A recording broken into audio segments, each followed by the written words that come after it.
SSC के English series में आप लोगों का फिर से स्वागत है। 22 अक्टूबर शिफ्ट 2। पहला है select the most appropriate synonym of the word illuminate from the given sentence. तो देखो, इल्यूमिनेट का मतलब होता है किसी की बात को समझाना या फिर स्पष्ट करना। तो क्या हो जाएगा इसमें से, the toughest and most typical question in the examination was to elucidate a particular theory related to friction in physics। तो इसमें से जो elucidate है, elucidate का ही मतलब होता है स्पष्ट करना या समझाना। तो क्या हो जाएगा, illuminate का सिनोनिम elucidate, ये तुम्हारा करेक्ट हो जाएगा। इसके अलावा पर्टिकुलर मतलब विशेष, टिपिकल का मतलब साधारण और थ्योरी का मतलब सिद्धांत। नेक्स्ट है select the most appropriate idiom that can substitute the underlined segment in the given sentence. The manager decided to disclose a secret and address the issue at the team meeting. Disclose a secret यानी कि secret का खुलासा करना। इसका idiom कौन सा हो जाएगा, तो spill the beans। spill the beans मतलब होता है किसी गुप्त बात का खुलासा कर देना। इसके अलावा bury the hatchet मतलब पुरानी दुश्मनी को भुला देना। hit the nail on the head का मतलब होता है एकदम सटीक बात कहना। फिर sweep it under the rug, इसका मतलब होता है किसी समस्या को छिपाना या किसी गलती को छिपाना। The following sentence contains an error, select the option that correctly rectifies the error. If I was a king I would have tried my best to remove poverty from my country.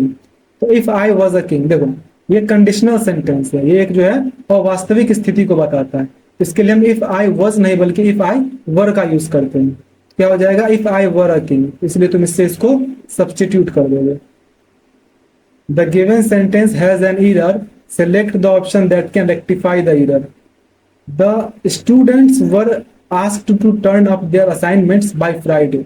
देखो turn up जो phrasal verb है, इसका मतलब होता है प्रकट होना। और असाइनमेंट को हम क्या करते हैं, असाइनमेंट में प्रकट नहीं करते, असाइनमेंट को हम जमा करते हैं या किसी को सौंपते हैं। तो किसी को सौंपने या जमा करने के लिए जो फ्रेजल वर्ब यूज होता है वो होता है टर्न इन। तो क्या हो जाएगा, the students were asked to turn in their assignments, इसलिए ये तुम्हारा करेक्ट होगा। Select the most appropriate antonym of the given word, captivity. Captivity मतलब होता है कैद में होना। तो इसका अपोजिट क्या हो जाएगा, लिबर्टी। लिबर्टी मतलब स्वतंत्र होना। इसके अलावा क्या है, एंटिटी। एंटिटी का मतलब होता है इकाई। और ऑथेंटिसिटी का मतलब होता है प्रामाणिकता। एथनिसिटी का मतलब होता है जाति। The following sentence has been split into 4 segments, identify the segment that contains a grammatical error. They was celebrating their silver wedding anniversary next month in Dubai. तो दे वाज बोल दिया, तो ये तो पहली गलती यहीं पर दिख रही है। क्या हो जाएगा, दे वर होगा। तो they were celebrating their silver wedding, तो इसलिए ये तुम्हारा सेगमेंट गलत है। Select the most appropriate that can substitute the underlined segment in the given sentence. Everyone in the room was in a jolly and relaxed mood. तो was in a jolly ये एकदम correct है, इसमें किसी तरह के सब्सटीट्यूशन की जरूरत नहीं है। तो हो जाएगा no substitution required. Select the incorrectly spelled word. Appearance की स्पेलिंग एकदम सही है, एस्ट्रोनॉट की भी स्पेलिंग सही है। अपॉर्चुनिटी, देखो अपॉर्चुनिटी की स्पेलिंग होती है OPPORTUNITY। तो ये जो ई है इसके जगह पे ओ आना चाहिए था, इस तरह से ये गलत हो गया। इसके बाद है इमिग्रेशन। इमिग्रेशन की स्पेलिंग भी एकदम सही है। Select the most appropriate option to fill in the blank. She treats her juniors blank contempt. तो ट्रीट हर जूनियर ब्लैंक, तो देखो किसी को ट्रीट करने का या किसी के साथ व्यवहार करने के लिए हम यूज करते हैं ट्रीट्स विद। क्या हो जाएगा, she treats her juniors with contempt, यानी वो अपने जूनियर्स के साथ जो है बड़े ही अनादर से पेश आती है। Select the most appropriate antonym of the given word, chaotic. Chaotic जो है वो अराजकता से संबंधित है यानी अव्यवस्थित। तो इसका एंटोनिम क्या हो जाएगा, तो सिस्टमेटिक। सिस्टमेटिक मतलब सुव्यवस्थित। इसके अलावा ऑब्स्कर। ऑब्स्कर मतलब होता है अस्पष्ट। फिर है कंफ्यूज। कंफ्यूज मतलब भ्रमित। और ड्रेस्ड का मतलब ड्रेस्ड कपड़े पहना हुआ। Next, select the most appropriate option that can substitute the underlined segment in the given sentence. The blanket gifted by my granny is softer and cozy. तो किसी से तुलना तो कर नहीं रहे हैं, तो इसलिए सॉफ्टर का यूज करने की जरूरत नहीं है, हम इसका बेस फॉर्म ही यूज कर सकते हैं। तो क्या हो जाएगा, सॉफ्ट एंड कोजी, तो इसलिए तुम इसको इससे सब्सटीट्यूट कर दोगे। Select the most appropriate option to fill in the blank, by next summer they will be blank their house. तो अगले समर वो क्या कर रहे होंगे, तो अपने घर को रिनोवेट कर रहे होंगे। इसके लिए इसमें से कौन सा करेक्ट सही होगा, तो हो जाएगा रिनोवेटिंग, क्योंकि ये फ्यूचर कंटिन्यूअस टेंस की बात की जा रही है कि फ्यूचर में ये काम कर रहे होंगे। हो जाएगा they will be renovating their house. Next है select the incorrectly spelled word. Illustration एकदम सही है। ओकेजन, ओकेजन की स्पेलिंग होती है OCCASION, ये डबल एस जो है इसके जगह सिंगल एस होना चाहिए था, इसलिए ये गलत है। फिर एफिशिएंट एकदम सही है और बाउंड्री भी एकदम सही है। Select the most appropriate meaning of the given idiom. Out of spirits, out of spirits का मतलब होता है बहुत ही उदास फील करना, एकदम निराशाजनक महसूस करना। तो क्या हो जाएगा इसका मीनिंग, इसमें से हो जाएगा ग्लूमी। ग्लूमी का मतलब भी होता है उदास रहना। इसके अलावा क्या है, चीयरफुल, चीयरफुल मतलब खुश मिजाज। ऑब्सोलीट का मतलब जो अब प्रचलन में नहीं है, यानी अप्रचलित। और हर्ट का मतलब चोट खाया हुआ। नेक्स्ट है select the most appropriate idiom that can substitute the underlined segment in the given sentence. The new employ is really trying to fit in but sometimes he feels out of place and comfortable.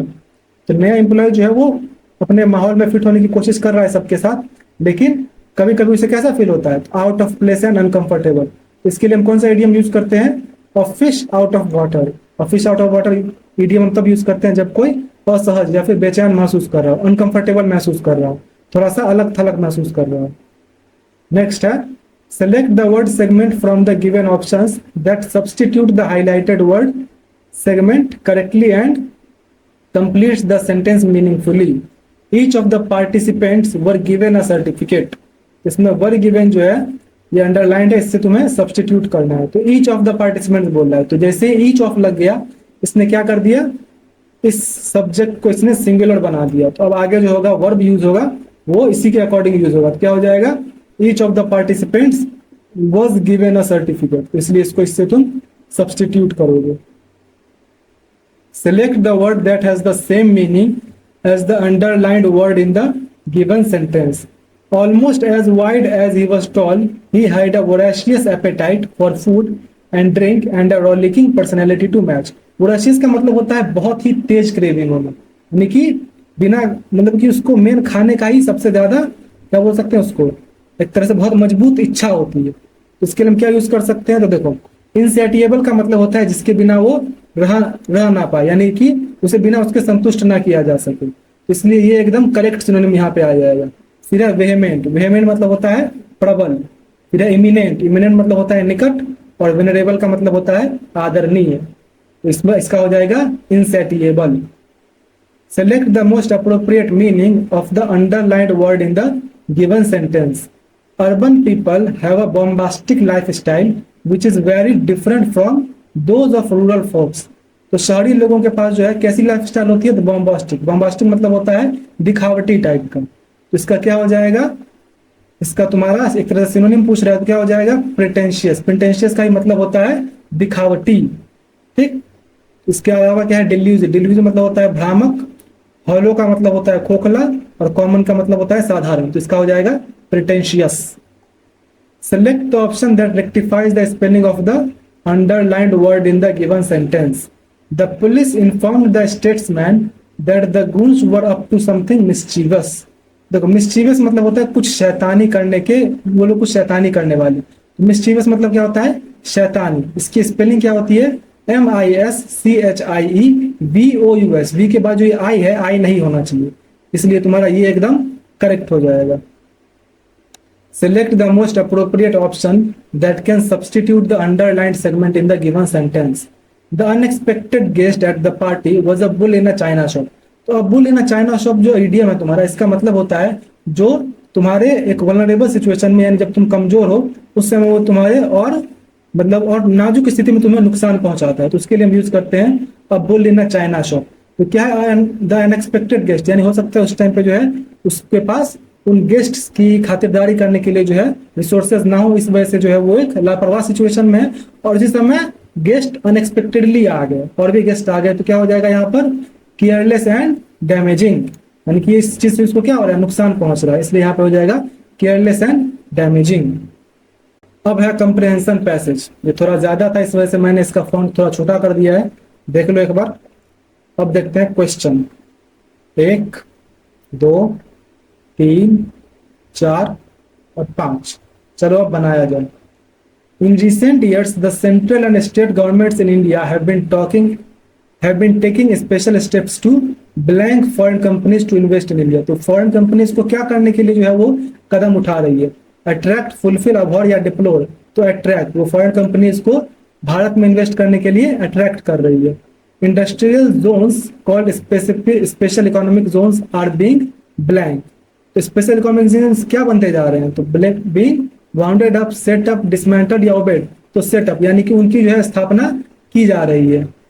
Next है तुम्हारा, the government has also blank flexibility in the labour laws to attract foreign investment.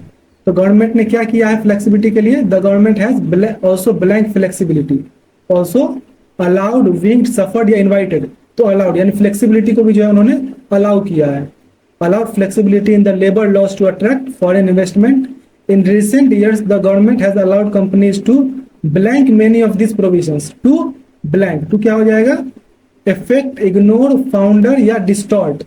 इसमें से हो जाएगा ignore, to ignore many of these provisions, यानी many जितने भी इसके इतने सारे जो फालतू प्रावधान है उसको बोल रहे हैं कि इग्नोर ही करके चलिए और आप जो है इन्वेस्ट कीजिए इंडिया में।